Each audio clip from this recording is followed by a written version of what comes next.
Hello प्यारे बच्चों, इस वीडियो में हम लोग बात करने वाले हैं सिंपल हार्मोनिक मोशन से रिलेटेड क्वेश्चन की। तो पहला क्वेश्चन आपके सामने है, a harmonic oscillation is represented by x is equal to 0.34 cos 3000t plus 0.74 where x and t are in mm and second. Find the amplitude, time period, angular frequency and initial phase. ठीक है, तो हमको harmonic motion की बात करी, harmonic oscillation की बात करी। तो देखिए, जैसे सबसे पहली चीज़ तो आपको ऑसिलेशन समझना पड़ेगा। ऑसिलेशन का मतलब क्या होता है? ऑसिलेशन एक तरह का पीरियोडिक मोशन होता है जिसमें एक ऑब्जेक्ट या एक बॉडी अपनी एक मीन पोजीशन के अबाउट टू एंड फ्रो क्या करती है, मूव करती है। लेट्स से कि मैक्सिमम ए तक जा रहा है और इधर में मैक्सिमम कहाँ तक जा रहा है, माइनस ए तक। तो इसका एक बेस्ट एग्जांपल क्या हो जाएगा, आपने एक स्प्रिंग लिया, उसके ऊपर एक ब्लॉक को बांधा, ब्लॉक को खींचा और छोड़ा। तो जब वो खींच के आप छोड़ोगे तो वो इस तरह से क्या करने वाला है, इस मीन पोजीशन के अबाउट ऑसिलेट करने वाला है। इसको हम क्या बोलते हैं, harmonic motion. Now simple harmonic motion का मतलब क्या होता है, इसको हम बोलते हैं ऑसिलेशन। नाउ हार्मोनिक मोशन का मतलब क्या होता है कि अगर ये जो वेरिएशन है, लेट्स से कि किसी भी पॉइंट पर, ठीक है, इसका जो डिस्टेंस है वो क्या है, y है। y मतलब क्या है, इसका डिस्प्लेसमेंट, या x बोल दो इसको, x यहाँ पर क्या है, इसका डिस्प्लेसमेंट है। ठीक है, तो ये जो x की वैल्यू है, ये अगर साइनोसोडियली चेंज हो रही, मतलब साइन या कॉस के फॉर्म में चेंज हो रही, तो उसको हम क्या बोलते हैं, सिंपल हार्मोनिक मोशन। और सिंपल हार्मोनिक मोशन के लिए एक जनरल फॉर्म जो होता है इक्वेशन का, वो होता है x is equal to a cos omega t plus minus five. ठीक है, ये होता है यहाँ पे। अब यहाँ पर कुछ चीज़ें हैं कि a क्या होता है, ओमेगा क्या होता है, t क्या होता है, इन सबको अपन डिस्कस करते हैं। तो सबसे पहली चीज़ तो ये जो वेरिएशन हो रहा है x का, वो देखो यहाँ पर कैसा हो रहा है, कॉस के फॉर्म में ना। तो कॉस के फॉर्म में तो ये 0 पर मैक्सिमम हुआ, इस तरह से क्या हुआ, आपका चेंज हो रहा है। ठीक है, इस तरह से यहाँ पर क्या होने वाला है, आपका वेरिएशन होने वाला है डिस्प्लेसमेंट का। ठीक है, यहाँ पर साइन वाला फॉर्म भी हो सकता है, डजंट मैटर। नाउ सबसे पहले देखते हैं हम ए का मतलब क्या है। ए का मतलब होता है यहाँ पर एम्पलीट्यूड। ए को हम क्या बोलते हैं, एम्पलीट्यूड। और एम्पलीट्यूड का मतलब होता है मैक्सिमम डिस्प्लेसमेंट। तो इस पर्टिकुलर केस में देखोगे तो ऑब्जेक्ट का जो मैक्सिमम डिस्प्लेसमेंट हो रहा है वो कितना हो रहा है, यहाँ तक, ए तक। तो ए हमारा क्या है, एम्पलीट्यूड। और इसमें अगर आप देखोगे तो मैक्सिमम डिस्प्लेसमेंट क्या है, ये वाला है। ठीक है, या डाउनवर्ड में अगर आप देखोगे तो ये है। तो ये क्या है, आपका एम्पलीट्यूड। ठीक है, एम्पलीट्यूड हो गया। फिर यहाँ पर दूसरी चीज़ आती है, इसका टाइम पीरियड। देखिए, टाइम पीरियड क्या होता है कि एक ऑसिलेशन कवर करने में जो टाइम लग रहा है उसको हम क्या बोलते हैं, टाइम पीरियड। फॉर एग्जाम्पल, अगर मैंने ऑब्जेक्ट को यहाँ से लिया, ठीक है, और इधर लाया, ठीक है, और छोड़ दिया। ठीक है, ये यहाँ से आप ऐसा ले लो कि इसको मैं यहाँ तक लेकर आया, ए तक, और ए पे लाने के बाद मैंने छोड़ा। तो ये जो ऑब्जेक्ट होगा वो क्या जाएगा, इधर से रिटर्न होकर वापस यहाँ तक आएगा। तो ये जो टाइम लगा है यहाँ से यहाँ तक आने में, या कह लीजिए कि मीन पोजीशन से मैक्सिमम तक जाने में, मैक्सिमम से अपोजिट डायरेक्शन में मैक्सिमम तक जाने पे, और वापस मीन पोजीशन आने पे जो टाइम लगता है, इसको हम क्या बोलते हैं, इसका टाइम पीरियड। ठीक है, और फ्रीक्वेंसी क्या होती है, इसका रेसिप्रोकल। टाइम पीरियड का जो रेसिप्रोकल होता है उसको हम क्या बोलते हैं, नॉर्मल फ्रीक्वेंसी। मतलब कि एक सेकंड में कितने ऑसिलेशन कवर कर रहा है, इसको हम क्या बोलते हैं, फ्रीक्वेंसी।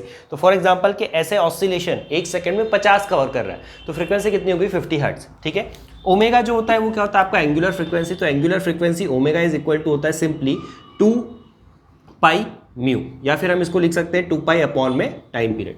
तो ये क्या होता है, आपका ओमेगा। ठीक है, और फाई जो होता है वो क्या होता है, इसका इनिशियल फेज। इनिशियल फेज मतलब क्या, जरूरी नहीं है कि आपका ये जो वेव फॉर्म है वो इसी पॉइंट से स्टार्ट हो सकता है थोड़ा उस तरफ शिफ्टेड हो, या हो सकता है इस तरफ शिफ्टेड हो।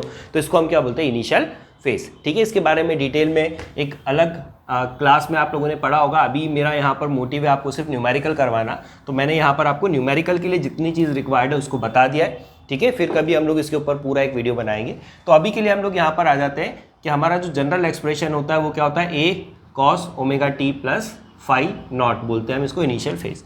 अब हमको यहाँ पर इस क्वेश्चन में जो जो निकालना है उसको अपन देख लेते हैं फटाफट से।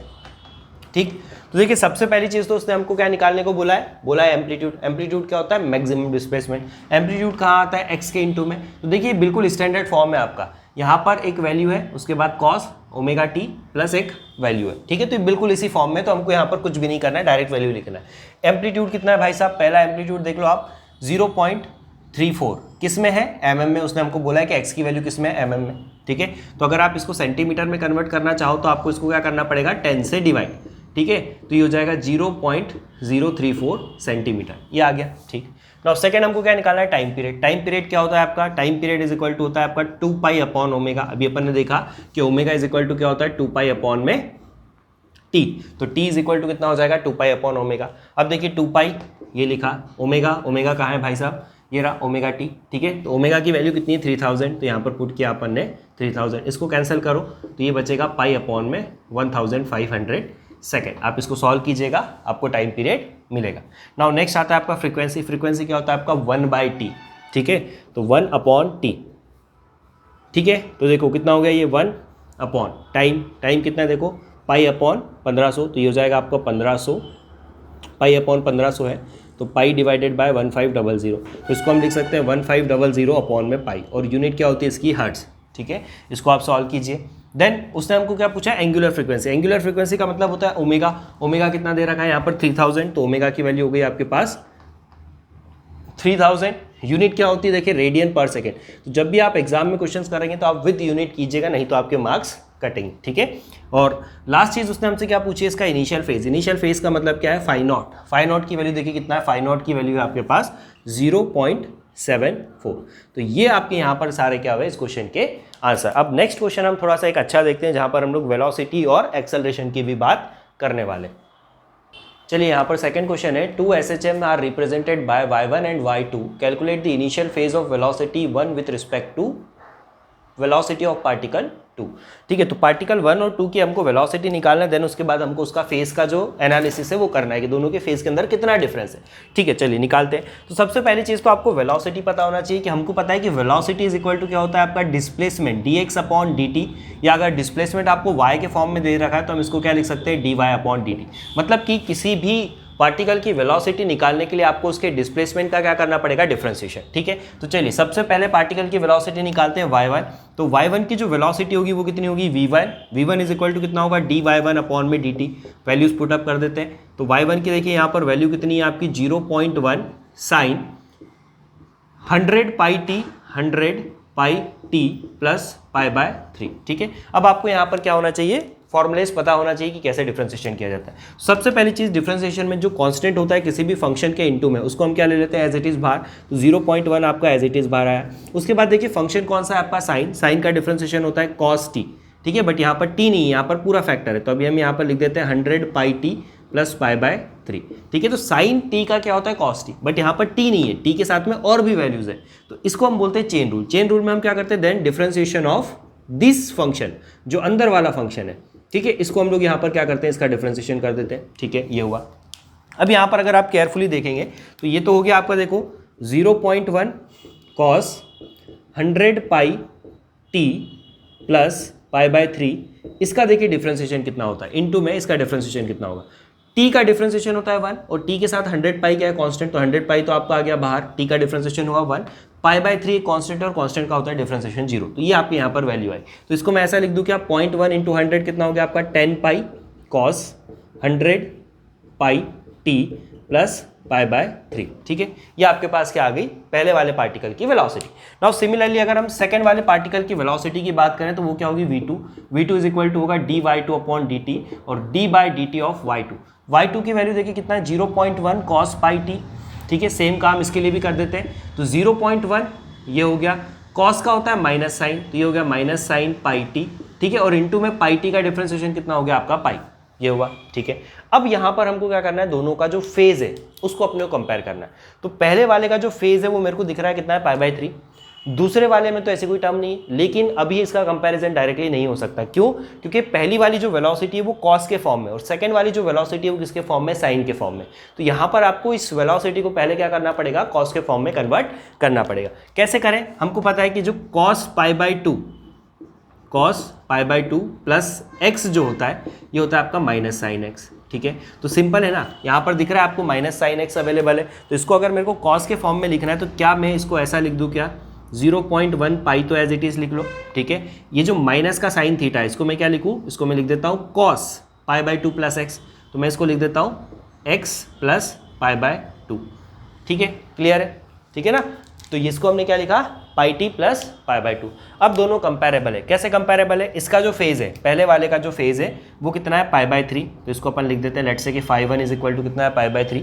सेकेंड वाले का जो फेज है, ठीक है, दोनों कॉस के फॉर्म में, सेकंड वाले का फेज कितना है π/2। ठीक है, अगर मेरे को दोनों का क्या निकालना है, फेज डिफरेंस, तो फेज डिफरेंस क्या होगा, इन दोनों का डिफरेंस। तो आप इन दोनों का डिफरेंस निकाल लीजिए। यहाँ पर फर्स्ट का सेकंड के रिस्पेक्ट में बोला है, तो फर्स्ट का सेकंड के रिस्पेक्ट में बोला है, इसका मतलब क्या है आपका φ1 माइनस φ2 आपको कैलकुलेट करना है।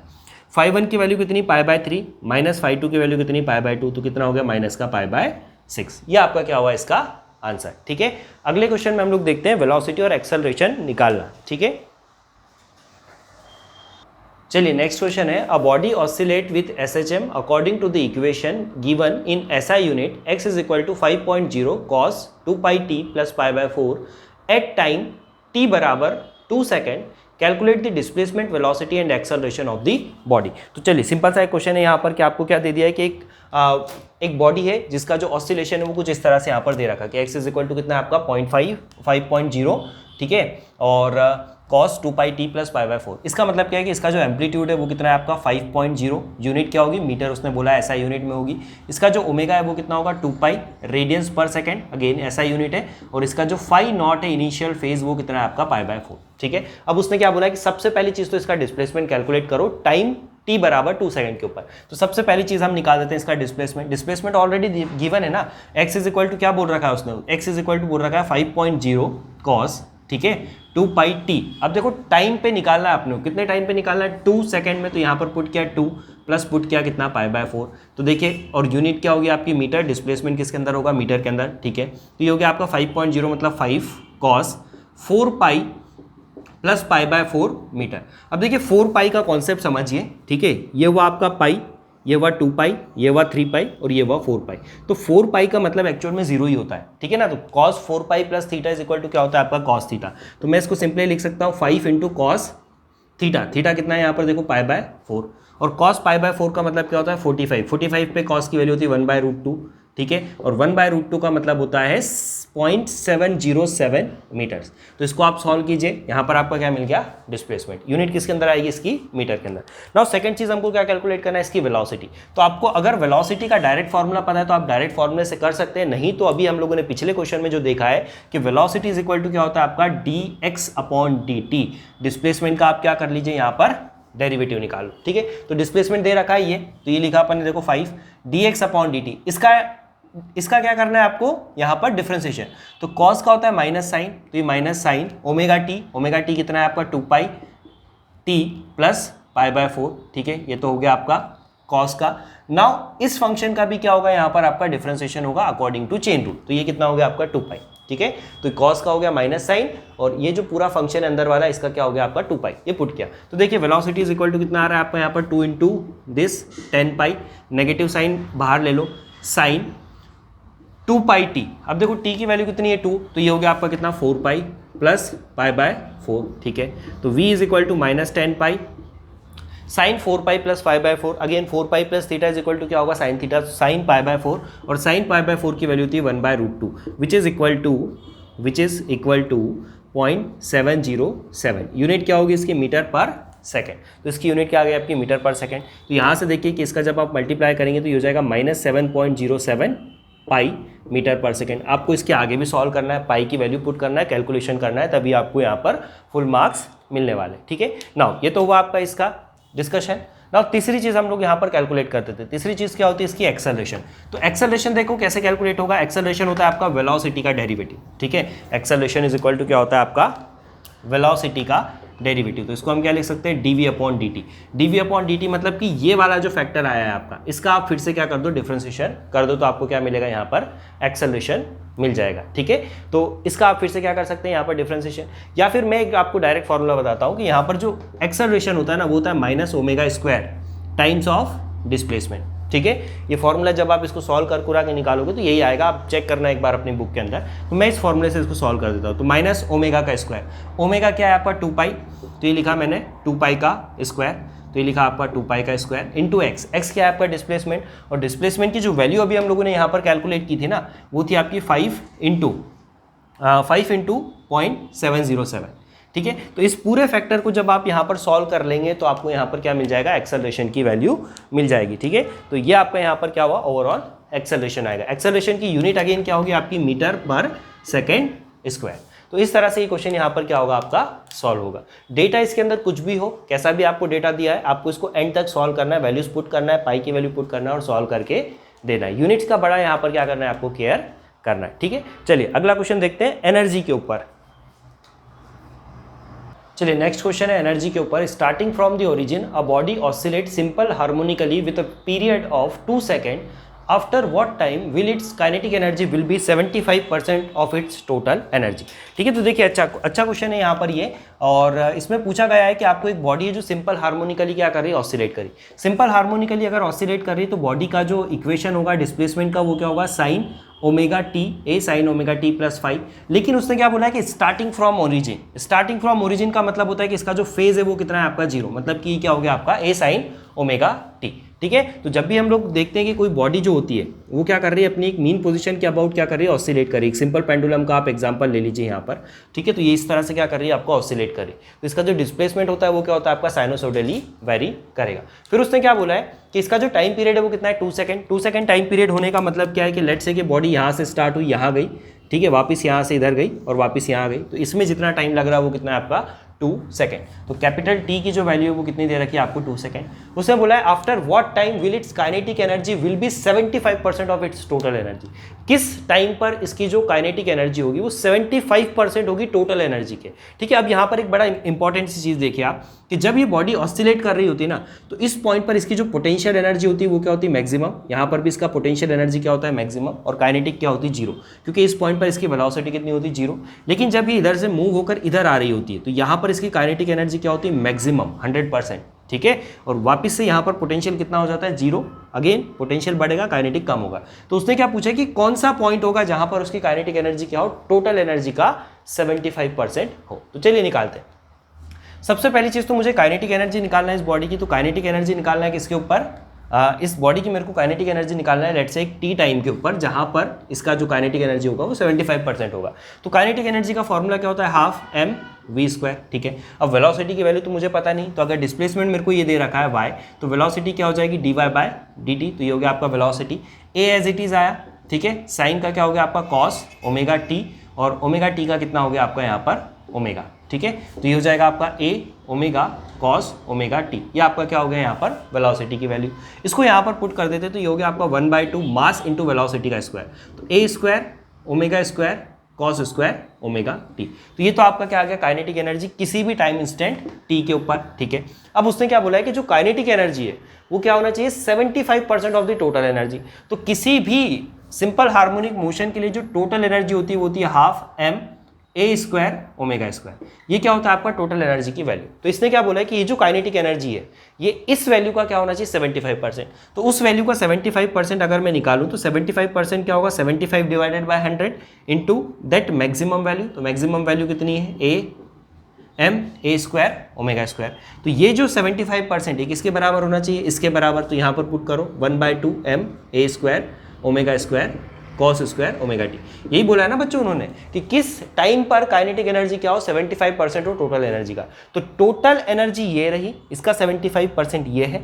किस टाइम पर होना है वो हमको निकालना। तो हमने एक रैंडम टाइम के ऊपर काइनेटिक एनर्जी निकाली और उसको इससे इक्वेट कर दिया। अब यहाँ पर जब हम इसको सॉल्व करेंगे तो हमको जो भी टाइम की वैल्यू आएगी वो हमारा क्या होगा, वो टाइम होगा जहाँ पर आपकी काइनेटिक एनर्जी क्या होगी, 75%। तो चलिए इसको जरा फटाफट से हम लोग सॉल्व कर लेते हैं। 1/2 से 1/2 एम से एम ए स्क्वायर से ए स्क्वायर ओमेगा स्क्वायर से ओमेगा स्क्वायर क्या होगा, कैंसिल।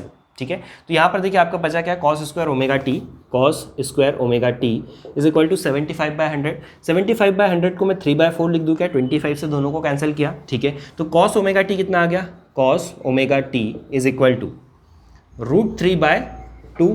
ठीक है, रूट ले लिया इस तरफ, कितना आ गया √3/2। अब यहाँ पर ध्यान से समझो कि ये जो ओमेगा टी है, ये जो ओमेगा टी है, ठीक है, इसकी वैल्यू कितनी होगी। कॉस की वैल्यू √3/2 किस एंगल के ऊपर होती है, कॉस की वैल्यू √3/2 होती है आपका एंगल, किस एंगल, ये होता है आपका 30 डिग्री के ऊपर। 30 डिग्री का मतलब क्या हो गया आपका π/6। तो π/6 एंगल के ऊपर कॉस की वैल्यू √3/2 होती है। इसका मतलब ये ओमेगा टी जो है वो कितना होगा आपका π/6। ठीक है, हमको यहाँ पर टी निकालना है, तो टी निकालने के लिए मेरे को यहाँ पर क्या करना पड़ेगा, ओमेगा की वैल्यू पुट करना पड़ेगी। ओमेगा इज इक्वल टू क्या होता है, 2π/कैपिटल टी। कैपिटल टी कितना दे रखा है आपको 2, तो ये पुट किया 2 into t is equal to π/6। ठीक है, कैंसिल कर लो जो चीज़ यहाँ पर आपकी कैंसिल होती हुई दिख रही है। 2 से देखो 2 कैंसिल हुआ, ये पाई से क्या हुआ, पाई कैंसिल हुआ। तो t इज इक्वल टू कितना आ रहा है, t इज इक्वल टू आ रहा है 1/6 सेकेंड। मतलब कि जब टाइम की वैल्यू कितनी होगी, 1/6 सेकेंड, उस टाइम पर आपका जो काइनेटिक एनर्जी होगी वो क्या होगी, 75% होगी टोटल एनर्जी के। ठीक है, अब यहाँ पर अगर परसेंटेज चेंज कर दिया तो सेम यही प्रोसेस आप फॉलो कर सकते हो और ये परसेंटेज वाली वैल्यू यहाँ पर क्या हो जाएगी, डिफरेंट हो जाएगी। तो आई होप आपको ये सारे यहाँ पर क्वेश्चन समझ में आए होंगे, एक सिंपल हार्मोनिक मोशन का एक बेटर अंडरस्टैंडिंग मिला होगा। ठीक है, तो आप इसको थोड़ा सा और डिटेल में पढ़िए, कुछ और इसी टाइप के क्वेश्चंस लगाइए बुक में से, आपकी अंडरस्टैंडिंग और बेटर होगी। और यहाँ तक बने रहने के लिए बहुत बहुत शुक्रिया। जय हिंद, वंदे मातरम।